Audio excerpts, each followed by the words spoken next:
as dilutive and non-dilutive funding. Now, many times people think that non-dilutive funding is a way to go.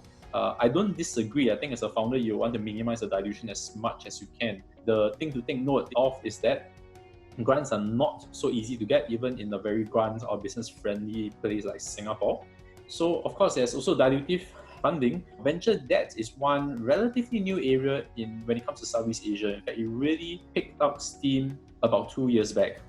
Effectively, what this does is you approach an organization and they will give you a debt to fund the venture. And usually, as part of the debt, they will have a component where they call it warrant, they call it options. Effectively, they want to be able to participate in the success of the company as well. Generally speaking, you have your seed stage VCs, you have your early stage VCs, then you have a growth stage VCs. There's also consumer versus enterprise. We see some of the most well-funded and highest valuation companies out there, like your Tesla, like your Uber, over here we have our Grab, our Garena. They are all consumer businesses. There are also some VCs like ourselves, of course, who focus on enterprise technologies. So it's important as a startup founder and trying to fundraise to figure out what is the type of VC. Thirdly, the different kind of support levels. Now, there are financial VCs, there are VCs who actively try to value add, and there are many different ways that VCs do their investments and how they view their business model. But what is important here is that you as a founder will want to know what is the support level, and in other words, how invasive you want your VC to be. Now, last but not least, the mandate or the focus areas of the fund. So this is critically important. With Elevate, one of the key reasons why we say no to certain deals is because they don't fall within our mandate. So we are early stage, we do only deep tech, we only do enterprise technologies. And for us, if we don't feel that we can value add the startup, we do not invest. So if any of these 4 criteria don't fit, we actually say no that and say this outside our mandate. So the first one is future tech, which to us is deep technology with commercial depth. We want to see a very strong technology mode in the kind of investments that we make. 2, I think across the board, every single VC will want to see founders' conviction. So you need to show that you have the determination and you have the skills to do it. A lot of times, we also don't like part-time founders with a fallback. Thirdly, is what I call inflection point. So effectively, you need to have, or rather companies that seek our funding will typically need to have very clear milestones, very clear plans, how they plan to get there and when they plan to hit all those milestones. The idea is then, how long do I have to wait before the valuation jumps happens? There are some magical points, for example, once you cut $1 million revenue. And last but not least, I promised to talk about value creation, and this is just the way Elevate do it. From the point where we issue a term sheet, we are on the same side and we start helping them, we help them grow, we help them raise future rounds. Over here is really the people is the most important. Startup valuation is very often more an art than a science. Typical financial metrics and financial methods like discounted cash flow doesn't work. And right now, I would say that in the industry, the running trend is to get a form of median in order to find out how much a company is worth. The other way is to find out how some similar companies who have grown through the stages, what were their multiples at those points in time and what were their valuations at those points in time. The method that I like most is very painful to do. We will always do a financial forecast for every single portfolio company that we invested in. And based on those financial forecasts, of course, we will vet it, we'll make sure it makes sense, come up with a new version in short. Yep. And from that new version, we decide when is the most likely point of exit. And at that point exit, what is the revenue multiple most going to look like?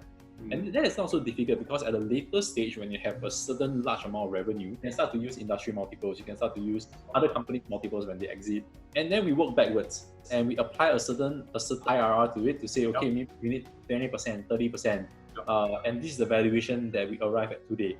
That effectively says this is the maximum valuation I'm willing to accept from this company today. I would say not so much in Southeast Asia. Reason being, in Southeast Asia, the valuations had never been overboard. Things have been very logical. People have been making very good decisions. No one is willing to severely overpay for any startup just because someone else is crazy enough to put crazy amounts of money on the table. What is important for a founder to realize is your business impacted by COVID, the virus, or is it impacted by the lockdowns?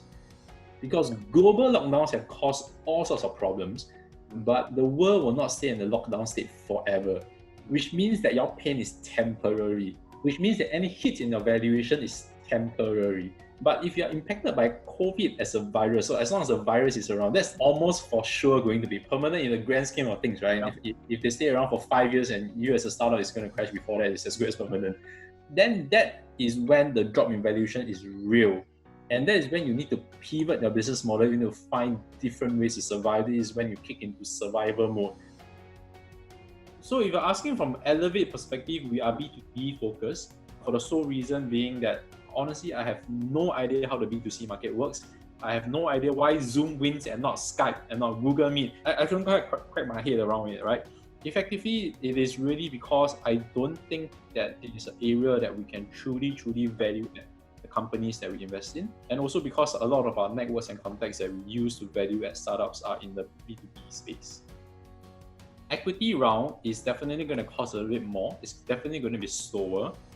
But the thing that you get is the quality is extremely high. So what do I mean by that? You know exactly how much dilution you get from day one. You know how all investors are on board. You have everybody there. You are able to very legitimately appoint these folks as board members so that you get them value as a board member from day one.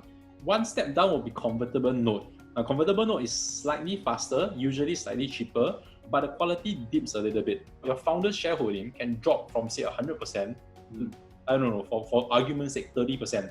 The easiest ones today are safe notes, kiss notes, and those are the ones that I personally am a little bit skeptical about. Because these things effectively say, I don't know, kick the can down the road, decide later. Very fast, very cheap, almost no quality. So you will definitely not even have an idea about what dilution is going to look like. You have no idea what happens to the rights of the shares because those are not defined. Eventually, when you convert, you have to negotiate everything at that point in time. Now, that conversion is typically extremely painful. So we focus on one view at a time. My challenge to the team is this. When we say no to startups within 2 weeks, when we say yes to startup within 2 months, what that usually means is that when we have a deal, the entire team is up, working probably close to 20 hours or more a day, trying to close that one deal. Telling you no fast is probably even better than telling you yes in 6 months' time.